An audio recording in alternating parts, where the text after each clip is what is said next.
സ്വർഗ സൈന്യാധിപേ മണ്ണിൽ എൻ്റെ തേര് തെളിക്കാം. അപ്പോൾ വിശ്വാസിക്ക് ദൈവം കൊടുത്ത അധികാരത്തിലാണ് വിശ്വാസി അധികാരം പ്രഖ്യാപിക്കണം. വിശ്വാസം എന്ന് പറയുന്നത് എന്താണ്?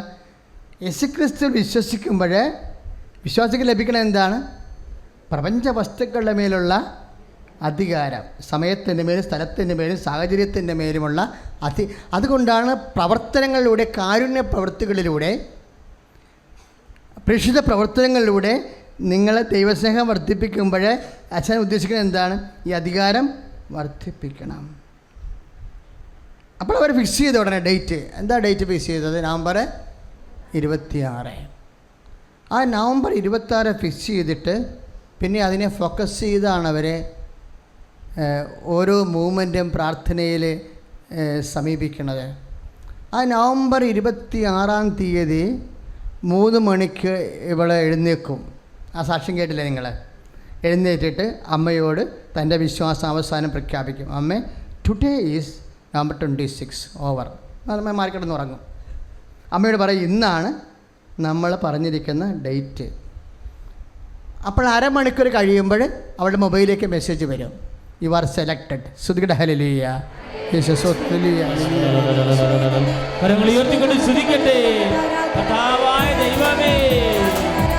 വിവിധ ഇന്റർവ്യൂകൾ അറ്റൻഡ് ചെയ്യുന്നവരെ, വിസയ്ക്ക് അപ്ലൈ ചെയ്തിട്ടുള്ളവരെ, ഹോസ്പിറ്റൽ അപ്പോയിന്റ്മെന്റ് എടുത്തിട്ടുള്ളവരെ എല്ലാ ഡേറ്റുകളും കൃപ ധരിക്കും, അമ്മയോട് കൂടെ ജോലിക്കും.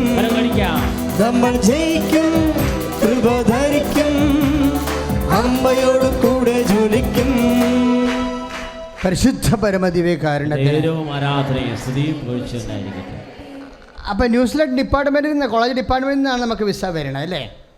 പക്ഷേ ഈ ഭാഗധേയം ആരുടെ കയ്യിലാണ്? ന്യൂസിലൻഡ് കോളേജ് യൂണിവേഴ്സിറ്റി ഡിപ്പാർട്ട്മെൻറ്റിൻ്റെ കയ്യിലാണ് നമ്മുടെ ഭാഗധേയം. നമ്മുടെ സമയം അല്ല. അത് ശ്രദ്ധിക്കണം. നമ്മൾ സമയം അധികാരത്തെ ഫിക്സ് ചെയ്യുമ്പോൾ ഓർക്കണം, നമ്മുടെ ഭാഗധേയം ആരുടെ കരങ്ങളിലാണ്? കർത്താവിൻ്റെ കരങ്ങളിലാണ്, അല്ല യൂണിവേഴ്സിറ്റി ഡിപ്പാർട്ട്മെൻറ്റിലല്ല. നമ്മൾ യൂണിവേഴ്സിറ്റിയാണ് ഫോക്കസ് ചെയ്ത് പ്രാർത്ഥിക്കുന്നത് അല്ല. Lord, my times are at your hands. അങ്ങനെ ശക്തമായൊരു വചനമുണ്ട്. Lord, my times are at your hands. കർത്താവേ, എൻ്റെ സമയം നിൻ്റെ കരങ്ങളിലാണെന്ന്. മലയാളത്തിൽ അത് വ്യാഖ്യാനിച്ചാണ് എഴുതിയിരിക്കുന്നത്. RSV ബൈബിൾ സ്റ്റാൻഡേർഡ് വെർഷൻ പറയണത് Lord, my times are at your hands എന്ന് വെച്ച് കഴിഞ്ഞാൽ, കർത്താവേ, അങ്ങേ കരങ്ങളിലാണ് എൻ്റെ സമയം, എൻ്റെ ഭാഗധേയം. സങ്കീർത്തനം 31:15.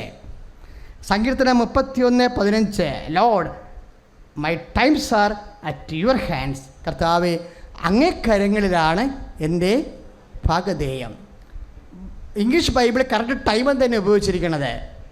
മലയാളം ബൈബിള് അതിൻ്റെ വ്യാഖ്യാനമാണ് പറയണത്. ഇതാണ് ഭാഗധേയം. രണ്ടും ശരിയാണ്.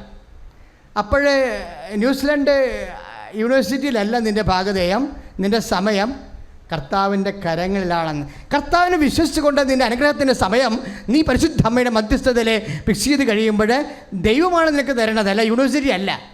നിനക്ക് തരുന്ന ഓരോ ആനുകൂല്യങ്ങൾ, നിൻ്റെ അനുഗ്രഹത്തിൻ്റെ ഓരോ സൗഖ്യങ്ങൾ, Lord, my times are at your hands. എൻ്റെ ഭാഗധേയം അങ്ങേ കരങ്ങളിലാണ്. പറയുക, കർത്താവേ, എൻ്റെ ഭാഗധേയം, എൻ്റെ അനുഗ്രഹങ്ങള്, എൻ്റെ ആനുകൂല്യങ്ങള് ബാങ്കിലല്ല, ബന്ധുക്കളിലല്ല, മറ്റ് രാജ്യങ്ങളിലല്ല, എംബസിയിലല്ല, കർത്താവേ, നിന്റെ കരങ്ങളിലാണ്.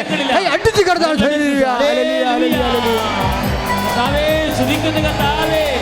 എന്റെ ഈശോയെ, മക്കൾ ഇന്റർവ്യൂ ചെയ്യുന്നവരെ സമർപ്പിക്കുന്നു. കർത്താവേ, പരീക്ഷകൾക്ക് ഡേറ്റ് സമർപ്പിക്കുന്നു. കർത്താവേ, ജോലിക്ക് ജോലി ചെയ്യുന്ന സമയങ്ങളിൽ സമർപ്പിക്കുന്നു. മാരക രോഗങ്ങളുടെ ഡയാലിസിസ് ഡേറ്റുകളെ സമർപ്പിക്കുന്നു. അത്ഭുതകരമായി ഇടപെടണമേ. ഹല്ലേലൂയ. അങ്ങയുടെ കരങ്ങളിലാണല്ലോ സമയം. അധിപതിയേ, അനന്തകൃപാ പെരുന്നതിയേ, അനുഗ്രഹത്തിൻ അധിപതിയേ, അനന്തകൃപാ പെരുന്നതിയേ, അനുദിനം നിൻ പദഗതിയേ, അടിയനുനിൻ കൃപമതിയേ, അനുദിനം നിൻ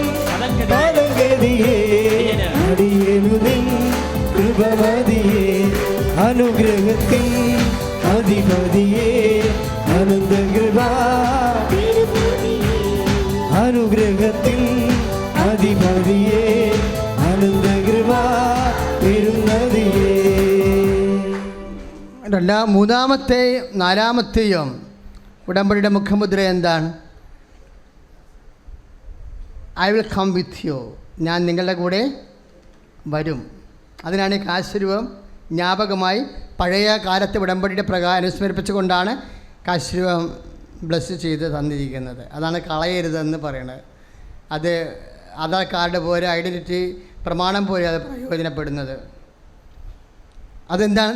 നമ്മളുടെ കൂടെയുള്ള ഉടമ്പടി ചെയ്യുമ്പോൾ, ഇപ്പോൾ സീനായിൽ നിന്ന് ജനം ഇറങ്ങുമ്പോൾ ദൈവം കൊടുക്കുന്ന വാഗ്ദാനം എന്താണ്?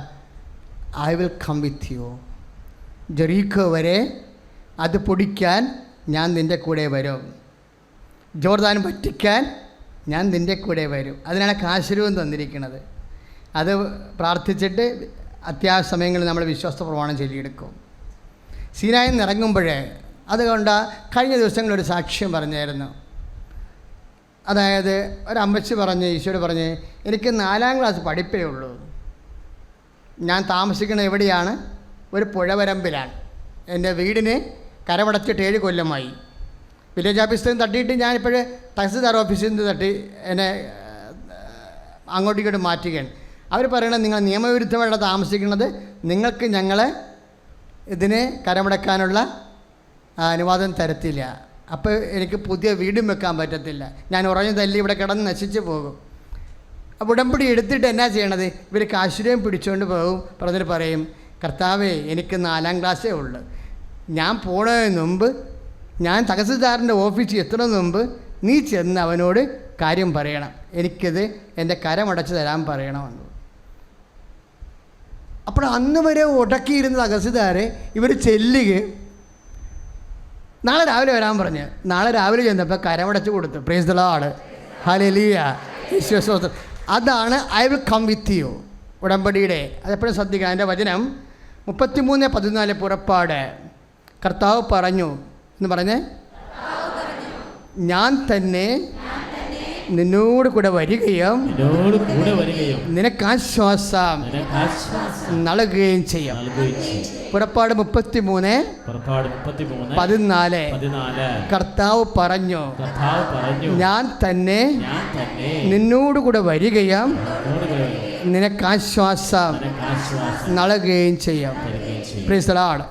മക്കളെ, ഇത് വിശ്വസിക്കാനുള്ള കഴിവാണ് നമ്മൾ ആർജിക്കണത്. ഇപ്പം ഷബ്ന അവർ ഇസ്ലാമാണല്ലേ, അവിടെ സാക്ഷ്യം കേട്ടില്ലേ? അവരെന്നാ പറഞ്ഞത്? അവളുടെ ഒരു ഫ്രണ്ടിനെ പാങ്ക്രിയാസിൽ കല്ല്. അപ്പോൾ അവരെന്നാ പറയണത്? അയാൾ കിടന്ന് വലിയ മനുഷ്യ കിടന്ന് കാറുകയാണ്. അവൾ ഭർത്താവിൻ്റെ അനുവാദം വാങ്ങിച്ചുകൊണ്ട് ഉടമ്പടി തൈലം എടുത്തുകൊണ്ട് ചെന്നിട്ട് ആ മനുഷ്യനോട് ചോദിക്കുന്ന ചോദ്യം എന്താണ്? ചേട്ടാ, നിങ്ങളിത് വിശ്വസിക്കുന്നുണ്ടോ എന്ന്. അപ്പോൾ പറയും, നീ മുസ്ലിമായിട്ട് നീ വിശ്വസിക്കുന്നു, പിന്നെ ഞാൻ ക്രിസ്ത്യാനിയായ എനിക്ക് വിശ്വസിച്ചാൽ എന്താ? നിനക്ക് ചെയ്യാൻ പറ്റുന്ന ചെയ്യാൻ പറയും. ഉടനെ എന്താ അവർ ചെയ്യണത്? ഉടമ്പടി തൈലം എടുത്തിട്ട് കല്ലിരിക്കുന്ന സ്ഥലത്തിട്ട് ഒരു കുരിശ് വരക്കും. അതാണ് വിശ്വാസം. നമ്മൾ എന്തുമാത്രം ആഴമായി വിശ്വസിക്കുന്നോ വിശ്വാസിയാണ് വിഷയം. അല്ല എന്നാ ജാതിയാണ് എൻ്റെ മതമെന്നല്ല. Whether you believe in or not, അതാണ് പ്രശ്നം. അപ്പോൾ ആ വിശ്വാസത്തിലേക്ക് ആഴമുണ്ട്. എന്താണ്? അവൾക്ക് പിന്നെ പോകേണ്ടിട്ട് വേണ്ടത്തേക്കാണ് IELTS എഴുതാൻ വേണ്ടി. IELTS എഴുതാൻ പോകുമ്പോൾ അത് പറയും, IELTS അല്ലായിരുന്നു എൻ്റെ വിഷയം, ഞാൻ കർത്താവിനോട് പറഞ്ഞു അവൻ്റെ കല്ല് പുറത്ത് ചാടിക്കണമെന്ന്. അതാണ് വിശ്വാസം. എന്നിട്ട് 5:30 ഞാൻ ട്രെയിനെ തിരിച്ച് പരീക്ഷ കഴിഞ്ഞ് കയറിയിരുന്നിട്ട് ഞാൻ നോക്കുമ്പോഴുണ്ട്, ഞാൻ പറഞ്ഞ സമയത്ത് 12 മണിക്ക് കർത്താവ് കല്ല് പുറത്ത് ചാടിച്ചെന്ന്. Price the Lord. നമ്മൾ കേട്ട സാക്ഷ്യമാണല്ലേ.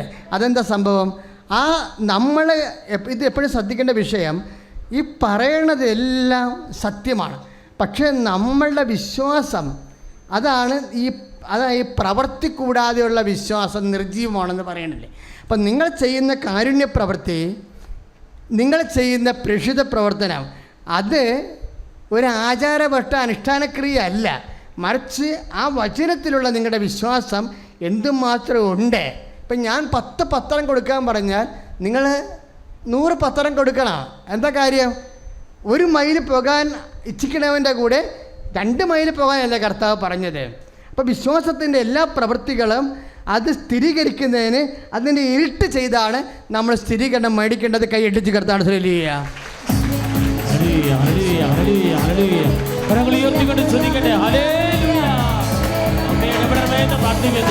ഈശോയ്ക്കും മാതാവിനും നന്ദി പറഞ്ഞുകൊണ്ട് ഞാൻ എൻ്റെ സാക്ഷ്യം ഇവിടെ തുടങ്ങുന്നു. എൻ്റെ പേര് ഇസബെല്ല. ഞാൻ എറണാകുളം ജില്ലയിലെ നോർത്ത് പറവൂരിൽ നിന്ന് വരുന്നു. ഞാൻ 2022 നവംബറിൽ ആണ് ആദ്യമായിട്ട് കൃപാസനത്തിൽ വരുന്നത്. ആൻറ്റിയുടെ കൂടെ ജസ്റ്റ് ഇത് കാണാൻ വേണ്ടിയിട്ട് വന്നതായിരുന്നു. അന്ന് ഞാൻ ഉടമ്പടിയൊന്നും എടുത്തില്ലായിരുന്നു, ആൻറ്റിയുടെ കൂടെ വെറുതെ വന്നതായിരുന്നു. അപ്പോൾ ആ സമയത്ത് ഞാൻ ജർമ്മൻ ലാംഗ്വേജ് പഠിക്കുകയായിരുന്നു. അത് കഴിഞ്ഞപ്പോഴത്തേക്കും എന്നോട് വീട്ടിൽ നിന്ന് എല്ലാവരും പറഞ്ഞു, നീ എക്സാം എഴുതാൻ പോകുന്നതിന് മുൻപായിട്ട് എന്നാൽ ഉടമ്പടി എടുത്തിട്ട് പോയാൽ മതി എന്ന് പറഞ്ഞു. പക്ഷേ മാതാവ് എല്ലായിടത്തും ഉണ്ടല്ലോ, അപ്പോൾ പ്രാർത്ഥിച്ചാൽ മതിയല്ലോ എന്ന് വിചാരിച്ചിട്ട് ഞാൻ ഉടമ്പടി എടുക്കാതെ ഞാൻ 2023 മെയ്യിൽ ഞാൻ കൊൽക്കട്ടയ്ക്ക് എക്സാം എഴുതാനായിട്ട് പോയിരുന്നു. 3 എണ്ണമാണ് എനിക്ക് എക്സാം എഴുതാനായിട്ട് അവിടെ സ്ലോട്ട് കിട്ടിയത്. പക്ഷേ ഞാൻ അതിൽ 1 എണ്ണം മാത്രമേ പാസ്സായുള്ളൂ, ബാക്കി 2 ഞാൻ ഫെയിലായിരുന്നു. അപ്പോൾ അന്ന് ഞാൻ തീരുമാനിച്ചു, ഇനി ഞാൻ ഉടമ്പടി എടുത്തിട്ട് മാത്രമേ ഞാൻ എക്സാം എഴുതാനായിട്ട് പോവുകയുള്ളൂ എന്ന്. അങ്ങനെ ഞാൻ ജൂൺ 14-ാം തീയതിയാണ് ഞാൻ ആദ്യമായിട്ട് ഇവിടെ വന്ന് ഉടമ്പടി എടുക്കുന്നത്. ജൂൺ 16-ാം തീയതി എനിക്ക് സ്പീക്കിങ്ങിന് B1 സ്പീക്കിംഗ് എക്സാമിന് ഡേറ്റ് കിട്ടിയിരുന്നു. അപ്പോൾ അതിന് മുൻപ് ഉടമ്പടി എടുത്തിട്ട് പോകണം എന്നായിരുന്നു എൻ്റെ ആഗ്രഹം. അങ്ങനെ ഞാൻ ജൂൺ 14-ാം തീയതി 2023 ഇവിടെ വന്ന് ഞാൻ ഉടമ്പടി എടുത്തു. 16-ാം തീയതി എക്സാം എഴുതി. ആ എക്സാം 100-ൽ 98 മാർക്ക് തന്ന് B1 ജർമ്മൻ എക്സാം മാതാവിൻ്റെ പാസ്സാക്കി. അതേപോലെ തന്നെ ഞാൻ കൊൽക്കട്ടയിൽ തോറ്റുപോയ ആ 2 എക്സാംസും ചെന്നൈയിൽ നല്ല മാർക്കോട് കൂടി തന്നെ മാതാവ് എന്നെ പാസ്സാക്കി. ഞാൻ എക്സാമിന് പോകുന്ന ടൈമിലായാലും ഉടമ്പടി ഉപ്പും കാശുരൂപവും തൈലവും ഉപയോഗിച്ചിട്ടായിരുന്നു ഞാൻ പോയിക്കൊണ്ടിരുന്നേച്ചത്. സ്പീക്കിങ്ങിൻ്റെ ടൈമിൽ ഞാൻ ഉടമ്പടി കാശുരൂപം മുറുക്കെ പിടിച്ചിട്ടായിരുന്നു ഇരുന്നേച്ചത്. അപ്പോൾ ഞാൻ മാതാവിനോട് പ്രാർത്ഥിക്കുകയും ചെയ്തു. അവർ പറയുന്നതെല്ലാം എനിക്ക് മനസ്സിലാവുകയും അവരോട് റെസ്പോണ്ട് ചെയ്യാനായിട്ടും എനിക്ക് സാധിക്കണമെന്നായിരുന്നു. പിന്നെ എൻ്റെ ലിസണിങ്ങും റീഡിങ്ങും എനിക്ക് കമ്പ്യൂട്ടറൈസ്ഡ് എക്സാം ആയിരുന്നു. അപ്പോൾ ഞാൻ ഉടമ്പടി കാശുരൂപം വെച്ചിട്ട് വിശ്വാസപ്രമാണം ചൊല്ലി അവിടെ കുരിശ് വരച്ചിട്ടാണ് ഞാൻ എക്സാമിൽ നിന്ന് ഇറങ്ങിയത്. പക്ഷേ ആ 2 എക്സാമും എനിക്ക് പാടായിരുന്നു. പിന്നെ മാതാവിൻ്റെ കാരുണ്യം കൊണ്ട് മാത്രമേ ഞാൻ പാസ്സാവുള്ളൂ എന്ന് വീട്ടിൽ ഞാൻ പറഞ്ഞിരുന്നു. അങ്ങനെ B1 ഫുൾ മൊഡ്യൂൾസ് ഞാൻ പാസ്സായി. അതിനുശേഷം പിന്നെ ബാക്കിയുള്ള പ്രോസസ്സിങ് എല്ലാം പെട്ടെന്ന് തന്നെ നടക്കും എന്ന് ഞാൻ വിചാരിച്ചു. പിന്നെ ഒന്നും നടക്കാതെ പിന്നെ 3-4 മാസം വെറുതെ ഞാൻ വീട്ടിൽ തന്നെ ഇരുന്നായിരുന്നു. അങ്ങനെ ഞാൻ സെപ്റ്റംബറിൽ വന്നിട്ട് എൻ്റെ ഉടമ്പടി ഒന്നും കൂടെ ഞാൻ ആദ്യമായിട്ട് ഞാൻ പുതുക്കി. അപ്പോൾ ആ സമയത്ത് ഞാൻ ഓൾറെഡി പ്രോസസ്സിങ്ങിന് കൊടുത്തിരുന്ന ആ ഏജൻസിയിൽ നിന്ന് ഞാൻ അവിടുന്ന് റീഫണ്ട് മേടിച്ച് വാങ്ങിയായിരുന്നു. എന്നിട്ട് വേറെ ഏജൻസി കൊടുത്തു. അപ്പോൾ ഞാൻ ആ 1ാമത്തെ ഏജൻസിയിൽ നിന്ന് മാറിയ സമയത്ത് എന്നോട് എൻ്റെ വേറൊരു ഫ്രണ്ട് വന്ന് പറഞ്ഞു, നീ അവിടുന്ന് മാറിയത് എന്തായാലും നന്നായി, അതൊരു ഫേക്ക് ആയിട്ടുള്ള ഏജൻസി ആയിരുന്നു, വെറുതെ പൈസ മേടിച്ചിട്ട് വെക്കുന്നതല്ലാതെ അവിടെ നിന്ന് പിള്ളേരാരും പോകുന്നുമില്ല. അതുമാത്രമല്ല അവിടുന്ന് പോയിട്ടുള്ള പിള്ളേരാണെങ്കിലും അവിടെ പെട്ട് കിടക്കുകയാണെന്ന് പറഞ്ഞു. അപ്പോൾ എനിക്ക് മനസ്സിലായി മാതാവ് എന്നെ രക്ഷിച്ചതാണെന്ന്. പിന്നെ ഞാൻ 2ാമത് ജനുവരി 2024 വേറൊരു ഏജൻസിയിൽ കൊടുത്തു. അവിടെ ഇൻ്റർവ്യൂസ് നടന്നു. ആ ഇൻ്റർവ്യൂസ് ഞാൻ പാസ്സായിരുന്നു. പക്ഷേ അപ്പോഴും എൻ്റെ പ്രോസസ്സിംഗ് ഒന്നും നടക്കുന്നില്ലായിരുന്നു. പേപ്പർ തടസ്സമായിരുന്നു, എനിക്ക് വിസ ഡോക്യുമെൻറ്റ്സ് ഒന്നും വരുന്നില്ലായിരുന്നു. അപ്പോൾ അങ്ങനെ ഇരിക്കെ എൻ്റെ പേപ്പർ പ്രോസസ്സിങ്ങും നടക്കുന്നില്ലായിരുന്നു. പിന്നീടാണ് ഞാൻ അവിടെ നിന്നും റീഫണ്ട് വാങ്ങിച്ചു. എനിക്ക് ഇനി ടൈം കളയണ്ടെന്ന് വിചാരിച്ചിട്ട് അവിടെ നിന്ന് ഞാൻ റീഫണ്ട് വാങ്ങിച്ചു. അവിടെ നിന്ന് റീഫണ്ട് വാങ്ങിച്ച് ഞാൻ പോകുന്നു. അപ്പോഴത്തേക്കും എന്നോട് ബാക്കിയുള്ളവർ പറഞ്ഞു, പിന്നീട് ഞാൻ അറിയുകയും ചെയ്തു ആ ഏജൻസി പൂട്ടിപ്പോയെന്ന്. എന്തോ വിസ തട്ടിപ്പ് കേസിലായിട്ട് ആ ഏജൻസി പൂട്ടിപ്പോയി. പക്ഷേ ഞാൻ അവിടെ കൊടുത്ത പൈസ അവരെനിക്ക് റീഫണ്ട് തിരിച്ചു തരികയും ചെയ്തു. അത് കഴിഞ്ഞിട്ടാണ് ഞാൻ ഇപ്പോൾ പ്രോസസ്സിങ് ചെയ്യുന്ന ആ ഏജൻസിയിലേക്ക് ഞാൻ എത്തിയത്. അത് എൻ്റെ ഒരു മിസ്സ് വഴിയിട്ടാണ്. അപ്പോൾ ആ മിസ്സ് ഇവിടെ വന്ന് ഉടമ്പടി എടുക്കുകയും മാതാവിനോട് വിശ്വാസമുള്ളൊരു മിസ്സായിരുന്നു. അപ്പോൾ ആ മിസ്സ് എന്നോട് പറഞ്ഞു, നിനക്കെന്നാൽ ഞാൻ പഠിപ്പിക്കുന്ന ഏജൻസിയിൽ കൊടുത്തുകൂടെ എന്ന് ചോദിച്ചു. അപ്പോൾ അങ്ങനെ ആ മിസ്സ് പറഞ്ഞിട്ട് ഞാൻ ആ ഏജൻസിയിൽ ഇപ്പോൾ എനിക്ക് കിട്ടിയേക്കുന്ന ആ ഏജൻസിയിൽ ഞാൻ പ്രോസസ്സിങ്ങിന് കൊടുത്തു. എന്നിട്ട് പിന്നെ വന്ന് ഞാൻ ഉടമ്പടി 2ാമതും പുതുക്കി. 2ാമത് പുതുക്കിയതിന് ശേഷം എനിക്ക് ഇൻ്റർവ്യൂസ് കിട്ടി. അപ്പോൾ ഇൻ്റർവ്യൂ കിട്ടി 2024 ഒക്ടോബർ ഇൻടേക്കിലോട്ട് എനിക്ക് ഹൗസ് ബിൽഡിംഗ് പഠിക്കാൻ പോവാം എന്ന് പറഞ്ഞ് കിട്ടിയായിരുന്നു. പക്ഷേ അതിലും എനിക്ക് ഡിലേ കാരണം ഡോക്യുമെൻറ്റ്സ് ഒന്നും അപ്പോഴും വന്നിരുന്നില്ലായിരുന്നു. അപ്പോൾ ഞാൻ ആകെ ഭയങ്കര വിഷമത്തിലായി. പിന്നെ ഇനി പ്രാർത്ഥിച്ചിട്ട് എന്തെങ്കിലും കാര്യമുണ്ടോ? പിന്നെ എന്നോട് ഫ്രണ്ട്സ് കുറച്ച് പേര് ചോദിച്ചു, എന്നാൽ പിന്നെ നിനക്ക് കൺട്രി മാറ്റിക്കൂടെ എന്നൊക്കെ ചോദിച്ചു. ഇത്രയും പഠിച്ചിട്ട് ഇനിയും വേറൊരു കൺട്രി എനിക്ക് ചിന്തിക്കാൻ പോലും പറ്റുന്ന ഒരു അല്ലായിരുന്നു.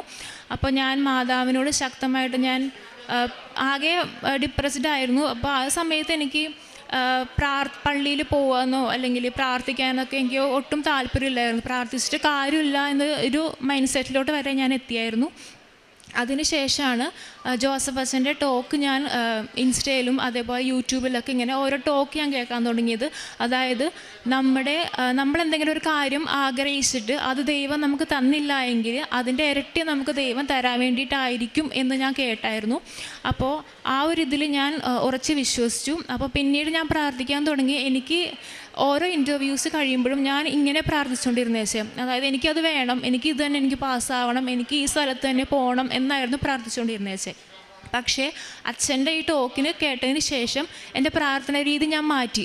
മാതാവിനും ഈശോയ്ക്കും ഞാൻ ജർമ്മനിയിൽ നഴ്സിംഗ് ഏത് സ്കൂളിൽ പഠിക്കണം എന്നാണോ ആഗ്രഹം, എനിക്ക് അങ്ങോട്ടേക്കുള്ള എൻ്റെ കോൺട്രാക്റ്റും ഡോക്യുമെൻറ്റ്സ് എനിക്ക് തന്നാൽ മതി എന്ന് ഞാൻ പ്രാർത്ഥിച്ചു. അങ്ങനെ ഡിസംബറിൽ എനിക്ക് 2 ഇൻ്റർവ്യൂസ് ആ ഏജൻസിയിൽ നടന്നു. അപ്പോഴും എനിക്ക് അത് തന്നെ വേണം എന്ന് ഞാൻ പ്രാർത്ഥിച്ചില്ല. മാതാവിൻ്റെയും ഈശോയുടെയും ഹിതത്തിന് വേണ്ടിയിട്ട് ഞാൻ വിട്ടുകൊടുത്തു.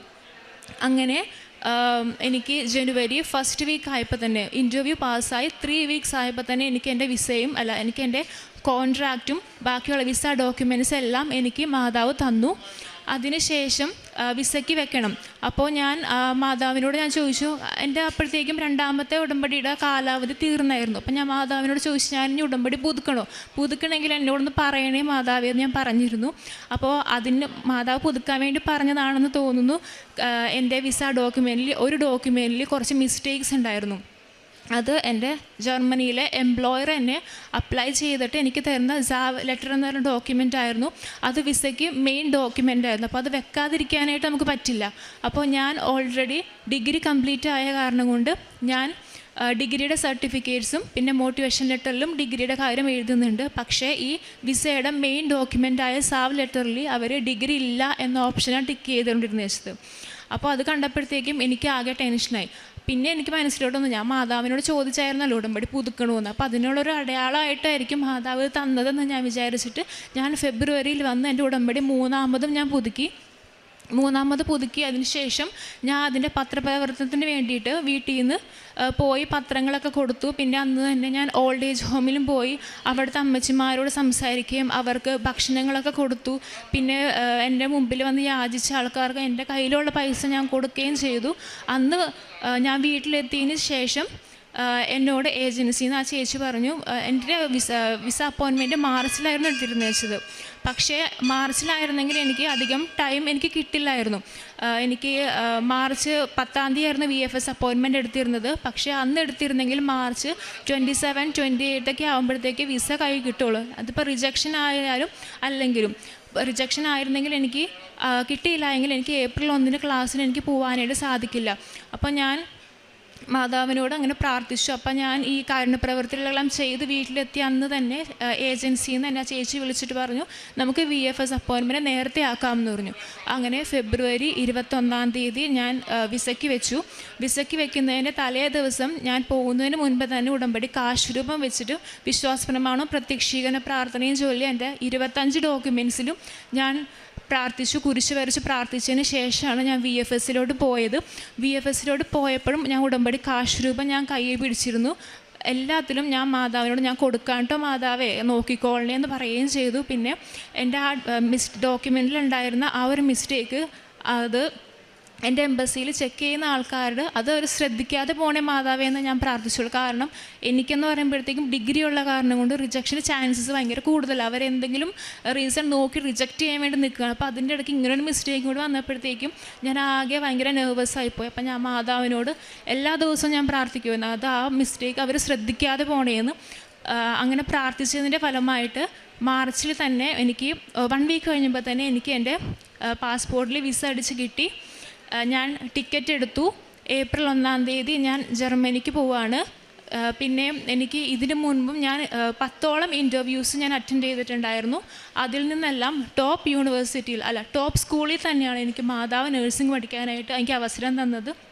എൻ്റെ സ്കൂളിൻ്റെ അണ്ടറിൽ തന്നെ 65ഓളം ഓൾഡ് ഏജ് ഹോംസ് ഉള്ള നല്ലൊരു സ്കൂളിൽ തന്നെയാണ് ഞാൻ നഴ്സിംഗ് പഠിക്കാനായിട്ട് പോകുന്നത്. പിന്നെ കാരുണ്യ പ്രവൃത്തികൾ എന്ന് പറയുമ്പോഴത്തേക്കും ഞാൻ വീടുകളിൽ കയറിയിറങ്ങി പത്രങ്ങൾ കൊടുക്കാറുണ്ട്. പിന്നെ ഞാൻ കാരണം ഒരുപാട് ആൾക്കാർ ഇവിടെ വന്ന് ഉടമ്പടി എടുത്തിട്ടുണ്ട്, പ്രാർത്ഥിച്ചിട്ടുണ്ട്, മാതാവിനെ പറ്റി അറിഞ്ഞിട്ടുമുണ്ട്. പിന്നെ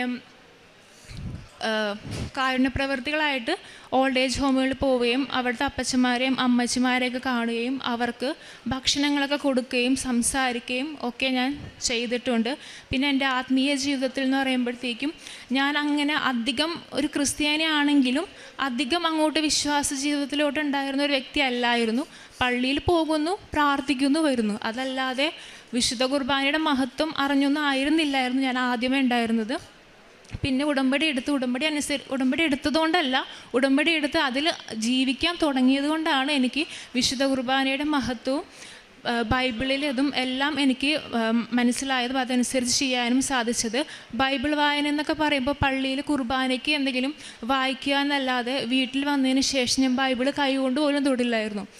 ഞാനിപ്പോൾ ബൈബിൾ വായിക്കാതെ ഒരു ദിവസം പോലും കിടന്ന് ഉറങ്ങാറില്ല. അരമണിക്കൂർ ഞാൻ വായിച്ചിരിക്കും. അതേപോലെ തന്നെ വിശുദ്ധ കുർബാനയ്ക്ക് എൻ്റെ വീട്ടിൽ നിന്ന് ഒരു 10 മിനിറ്റ് നടന്നാൽ മതി, മാതാവിൻ്റെ പള്ളിയുണ്ട്. പക്ഷേ ഞാൻ പോവില്ലായിരുന്നു. എനിക്ക് രാവിലെ എഴുന്നേൽക്കാൻ മടിയുള്ള കാരണം കൊണ്ട് ഞാൻ പോവില്ലായിരുന്നു. പക്ഷേ ഇപ്പോൾ എനിക്ക് കുർബാനയെന്ന് പറഞ്ഞാൽ എനിക്കിപ്പോൾ ഭയങ്കര ഇഷ്ടത്തോടെ ഞാനിപ്പോൾ കുർബാനയ്ക്ക് പോകുന്നതും അതുപോലെ തന്നെ ബൈബിൾ വായിക്കുന്നതും. ഈശോയ്ക്കും മാതാവിനും നന്ദി പറഞ്ഞുകൊണ്ട് ഞാൻ ഇവിടെ നിർത്തുന്നു. മനുഷ്യന് അസാധ്യമായത് ദൈവത്തിന് സാധ്യമാണ്. എൻ്റെ പേര് സോണിയ മേരി. ഞാൻ നെടുമുടിയിൽ നിന്ന് വരുന്നു. എൻ്റെ രണ്ടാമത്തെ സാക്ഷ്യമാണിത്. എനിക്ക് വർഷങ്ങളായിട്ട് ഞാൻ ഷെഡിലാണ് താമസിച്ചിരുന്നത്. ഞാനിവിടെ ഉടമ്പടി പുതുക്കുന്ന സമയത്ത്, നിയോഗം വെക്കുന്ന സമയത്ത് എനിക്ക് ഉള്ളിൽ തോന്നി വീടിന് നിയോഗം വെക്കാം എന്ന്. അത് ഞാൻ മാതാവിനോട് പ്രാർത്ഥിച്ചു. അങ്ങേക്കും ഈശോയ്ക്കും ഇഷ്ടമാണെങ്കിൽ മാത്രം എനിക്കൊരു വീട് തന്നാൽ മതി, ഞാൻ നിയോഗം വെക്കുക എന്ന് പറഞ്ഞ് വെച്ചിരുന്നു. വീട്ടിൽ ചെന്ന് കുറച്ച് നാളുകൾക്ക് ശേഷം എൻ്റെ ഇടവക പള്ളിയിൽ നിന്ന് എനിക്കൊരു വീടിന് അനുവദിച്ചു. എൻ്റെ വീട് 7 മാസം കൊണ്ട് പണിതീരുകയും ഞങ്ങളിപ്പോൾ ആ വീട്ടിൽ നിന്നാണ് വരുന്നത്. ആ വീട്ടിൽ ഡെയിലി ബ്രെഡ് പ്രാർത്ഥന എനിക്ക് അടുത്ത് തന്നെ ഒരു വാടക വീട് മാതാവിൻ്റെ ഉപ്പിട്ട് പ്രാർത്ഥിച്ചിട്ടാണ് കിട്ടിയത്. ആ വീട്ടിൽ നിന്ന് വെളുപ്പിനെ വന്ന് പ്രാർത്ഥിക്കുമായിരുന്നു. ഉടമ്പടി ധ്യാനങ്ങളും സാക്ഷ്യങ്ങളും ആ പണിയുന്ന വീട്ടിൽ നിന്ന് കൂടുകയും മാതാവിൻ്റെ ലോക്കറ്റ് വീട് പണിയുമ്പോൾ വീട് മുഴുവൻ ഇട്ട് വീട് പണിതിരുന്നു. പ്രത്യക്ഷീകരണ പ്രാർത്ഥനയും ഉടമ്പടി പ്രാർത്ഥനയൊക്കെ ഞാൻ ആ വീട്ടിൽ നിന്ന് ചൊല്ലുകയും ബൈബിൾ വായിക്കുകയും ചെയ്തിരുന്നു. ഇങ്ങനെ എനിക്ക് നല്ലൊരു ഭവനം തന്ന് മാതാവ് അനുഗ്രഹിച്ചു. രണ്ടാമത് എനിക്ക് പനി കൂടിയിട്ട് രാത്രി ഹോസ്പിറ്റലിൽ പോകാൻ പറ്റാത്ത അവസ്ഥയിൽ രാത്രിയിൽ ഉറക്കത്തിൽ എനിക്ക് ജോസഫ് അച്ഛനെ കാണാൻ സാധിച്ചു. എന്നിട്ട് അച്ഛൻ പറഞ്ഞു, not by merit but by grace എന്ന് ആവർത്തിച്ച് നീ പറയാൻ. ഞാൻ ഉച്ചത്തിൽ not by merit but by grace എന്ന് പ്രാർത്ഥിച്ചതിൻ്റെ ഫലമായിട്ട് എനിക്ക് പനി മാറിക്കിട്ടി. എൻ്റെ മകൾ ഏഞ്ചൽ മരിയ UKG പഠിക്കുവാണ്. മകൾക്ക് പനിയും ഛർദിലും കഫക്കെട്ടും കൂടിയിട്ട് ഞങ്ങൾ ഒത്തിരി ഡോക്ടർമാരെ കാണിച്ചിട്ടും കുറവില്ലായിരുന്നു. കുഞ്ഞിന് ഛർദിൽ കൂടിക്കൊണ്ടിരുന്നു. ഉറക്കമില്ലാതെ ഒത്തിരി നാളുകൾ പ്രാർത്ഥിക്കുന്നുണ്ടെങ്കിലും എനിക്ക് എൻ്റെ പ്രാർത്ഥനയൊന്നും ശരിയായി വരുന്നതേ ഇല്ലായിരുന്നു. അങ്ങനെ ഒരു ദിവസം പ്രാർത്ഥിച്ചുകൊണ്ടിരുന്നപ്പോൾ മാതാവിൻ്റെ രൂപം മെഴുകുതിരിയിൽ തെളിഞ്ഞു നിന്നു. അത് പിറ്റേ ദിവസം ആ 2 മെഴുകുതിരിയിലും കൂടെ തെളിഞ്ഞു നിന്നിരുന്നു. അതിനുശേഷം എൻ്റെ മകളുടെ പനി മാറുകയും ഛർദിലൊക്കെ മാറുകയും എൻ്റെ കുഞ്ഞിന് സ്കൂളിൽ എക്സാമിനും പ്രോഗ്രാമിനും ഒക്കെ നന്നായിട്ട് അറ്റൻഡ് ചെയ്യാനും സാധിച്ചു. കുറച്ച് മാസങ്ങൾക്ക് മുമ്പ് എൻ്റെ കുഞ്ഞ് പള്ളിയിൽ നിന്ന് വന്ന് ഓട്ടോയിൽ നിന്ന് ഇറങ്ങിയതാണ്. റോഡ് ക്രോസ് ചെയ്തു. സ്കൂട്ടി വന്ന് മുട്ടിയിട്ട് തെറിച്ച് റോഡിൽ വീണു. വായെല്ലാം പൊട്ടിയിട്ട് രക്തമൊക്കെ വരുന്നത് കണ്ട് ഞാൻ പെട്ടെന്ന് ഹോസ്പിറ്റലിൽ പോകുന്നതിന് വഴിക്ക് ഉടമ്പടി തൈലവും ഉപ്പും തേച്ച് മാതാവിനോട് പ്രാർത്ഥിച്ചു, ഞാൻ സാക്ഷ്യം പറഞ്ഞോളാം, എൻ്റെ കുഞ്ഞിന് ഒരു കുഴപ്പവും ഉണ്ടാവില്ലെന്ന്. ആശുപത്രിയിൽ ചെന്ന് പരിശോധന എല്ലാം കഴിഞ്ഞിട്ട് ഡോക്ടർ പറഞ്ഞു വേറെ കുഴപ്പമൊന്നുമില്ല. വായിൻ്റെ മുറിവിനൊക്കെ മരുന്ന് തന്നു. പിന്നെ ഭയമുണ്ടായിരുന്നു എൻ്റെ കുഞ്ഞിന് റോഡും വണ്ടിയൊക്കെ കാണുമ്പോൾ ആക്സിഡൻറ്റിന് ശേഷം. അത് കുറച്ച് നാളൊക്കെ ഉണ്ടായിരുന്നു. അത് ഞാൻ എൻ്റെ മാതാവിൻ്റെ ഉപ്പും തേനും ഒക്കെ കൊടുത്ത് തന്നെയാണ് മാറിക്കിട്ടിയത്. പിന്നെ എൻ്റെ അമ്മച്ചിയാണെങ്കിൽ ഇവിടെ ഞാൻ ഉടമ്പടി പുതുക്കി ഇറങ്ങുമ്പോഴത്തേക്കും BP കൂടി അമ്മച്ചി വീണെന്നറിഞ്ഞു. ഇവിടുന്ന് മാതാവിനോട് ഞാൻ പ്രാർത്ഥിച്ചാണ് പോയത്, എൻ്റെ മാതാവ് എൻ്റെ അമ്മച്ചിക്ക് വലിയ കുഴപ്പങ്ങളൊന്നും ഉണ്ടാവില്ലേ എന്ന്. പക്ഷേ എൻ്റെ അമ്മച്ചി 1 മാസം കിടന്ന കിടപ്പായിരുന്നു. എന്നാന്ന് വെച്ചാൽ വീണിട്ട് ഇടുപ്പെല്ല് എല്ല് തെന്നി മാറിപ്പോയി. അത് കാരണം അമ്മച്ചിക്ക് എഴുന്നേക്കാൻ സാധിക്കുന്നുണ്ടായിരുന്നില്ല, വേദനയായിരുന്നു. 1 മാസത്തോളം ആശുപത്രിയിൽ പോകാൻ ഭയമായത് കാരണം അമ്മച്ചി വന്നില്ല. ഞാൻ പിന്നെ മാതാവിനോട് സാക്ഷ്യം പറയാമെന്ന് പറഞ്ഞ് പ്രാർത്ഥിച്ചതിൻ്റെ ഫലമായിട്ട് അമ്മച്ചിനെ ഡോക്ടറെ അടുത്ത് കൊണ്ടുപോയി ഉപ്പും തേനും തൈലമൊക്കെ ഉപയോഗിച്ച് പ്രാർത്ഥിച്ച് ഡോക്ടറിൻ്റെ റൂമിലൊക്കെ കയറുമ്പോൾ ഉപ്പ് ഉപയോഗിച്ച് പ്രാർത്ഥിച്ച് കയറി. ഇവിടെ ലൈറ്റേക്കാൻ്റെ പ്രയർ റിക്വസ്റ്റ് ഇട്ട് പ്രാർത്ഥിച്ചിരുന്നു. അതിൻ്റെ ഫലമായിട്ട് നല്ലൊരു ഡോക്ടറെ കാണുവാനും എൻ്റെ അമ്മച്ചിക്ക് ഓപ്പറേഷൻ മൂലം ഇപ്പം അത്യാവശ്യം നടക്കാവുന്ന രീതിയിലൊക്കെ ആയിട്ടുണ്ട്. ഒരു പ്രാവശ്യം ഇതുപോലെ ഉടമ്പടി പുതുക്കാൻ ഇവിടെ ക്ലാസ് കൂടിക്കൊണ്ടിരുന്ന സമയത്ത് എൻ്റെ മനസ്സിലിങ്ങനെ വീട്ടിൽ ഗ്യാസ് ലീക്കാകുന്നത് പോലെ മനസ്സിലിങ്ങനെ വന്നു. എൻ്റെ അമ്മച്ചി വീട്ടിൽ തനിച്ചാണുള്ളത്. അപ്പോൾ ഞാനിവിടെ എൻ്റെ ഇരിക്കുന്നിടത്ത് ഞാൻ ഉപ്പിട്ട് പ്രാർത്ഥിച്ച്, എൻ്റെ മാതാവേ, എൻ്റെ വീട്ടിലാണ് ഞാൻ ഈ ഉപ്പിടുന്നത്, എൻ്റെ അമ്മച്ചീനെ സംരക്ഷിക്കണമേ എന്ന് പ്രാർത്ഥിച്ചു. ഞാനിവിടെ ഇത് കഴിഞ്ഞ് ഞാൻ മറന്നുപോയി എൻ്റെ കാര്യം. ഞാൻ ഉടമ്പടി പുതുക്കി വീട്ടിൽ ചെല്ലുന്നത് വൈകുന്നേരമാണ്. അപ്പോൾ വാതിക്കൽ ചെന്നപ്പോൾ തന്നെ ഗ്യാസിൻ്റെ സ്മെല്ല് ഭയങ്കരമായിരുന്നു. ഓടിച്ചെന്ന് അടുക്കളയിൽ നോക്കിയപ്പോൾ ഗ്യാസിൻ്റെ ഒരടുപ്പിൽ അമ്മ ചായ ഇടുന്നു, മറ്റേ അടുപ്പ് തീ കെട്ടിട്ട് ഫുൾ ഓണായിട്ടിരിക്കുകയാണ്. അമ്മ എൻ്റെ അമ്മച്ചിനെ സംരക്ഷിച്ചതാണ് എന്ന് ഞാൻ വിശ്വസിക്കുന്നു. ഉപ്പിട്ട് പ്രാർത്ഥിച്ചതുകൊണ്ടാണെന്നും സഞ്ചാരി മാതാവ് അവിടെ ചെന്ന് എൻ്റെ അമ്മച്ചിയെ സംരക്ഷിക്കണമെന്ന് ഞാൻ പ്രാർത്ഥിച്ചിട്ടുണ്ടായിരുന്നു. അതുകൊണ്ടാണ് ഞാൻ വിശ്വസിക്കുന്നു. എൻ്റെ കാരുണ്യ പ്രവർത്തികൾ ഞാൻ ഫുഡ് ഉണ്ടാക്കി ഓൾഡ് ഏജ് ഹോമിലും പിന്നെ അത്യാവശ്യം സാമ്പത്തികമില്ലാതെ കഷ്ടപ്പെടുന്ന ആളുകളുടെ വീടുകളിലും കൊടുക്കാറുണ്ട്. പിന്നെ എന്നെക്കൊണ്ട് സാമ്പത്തിക സഹായം ആവശ്യമുള്ളവർക്കൊക്കെ കൊടുക്കാറുണ്ട്. ഓൾഡ് ഏജ് ഹോമിലും അനാഥാലയത്തിലും സാമ്പത്തിക സഹായം കൊടുക്കും. അവരെ ചെന്ന് കാണും, അവരുടെ സമയം സ്പെൻഡ് ചെയ്യാറുണ്ട്. പ്രേക്ഷിത പ്രവർത്തനം ഇവിടെ നിന്ന് പത്രം വാങ്ങിച്ചിട്ട് ഞാൻ പ്രാർത്ഥിച്ച് തൈലവും ഉപ്പും പുരട്ടി എൻ്റെ അനുഭവങ്ങൾ പറഞ്ഞ് സമയമെടുത്ത് അവരുടെ കാര്യങ്ങളിൽ അവർ പറയുമ്പോൾ അതിന് വേണ്ടിയിട്ട് കൂടെ പ്രാർത്ഥിച്ചിട്ടാണ് ഞാൻ എൻ്റെ പത്രം കൊടുക്കുന്നത്. ബൈബിൾ വായന അരമണിക്കൂറിൽ കൂടുതൽ ബൈബിൾ വായിക്കും ഞാൻ. എനിക്ക് നേരത്തെ ആദ്യമൊക്കെ എനിക്ക് ബൈബിൾ വായിക്കാൻ ഭയങ്കര താമസമായിരുന്നു. പക്ഷേ ഇപ്പം ഭയങ്കര ഇഷ്ടമാണ് എനിക്ക് ബൈബിൾ വായിക്കാനായിട്ട്. ഞാൻ സാക്ഷ്യം കേൾക്കാറുണ്ട്.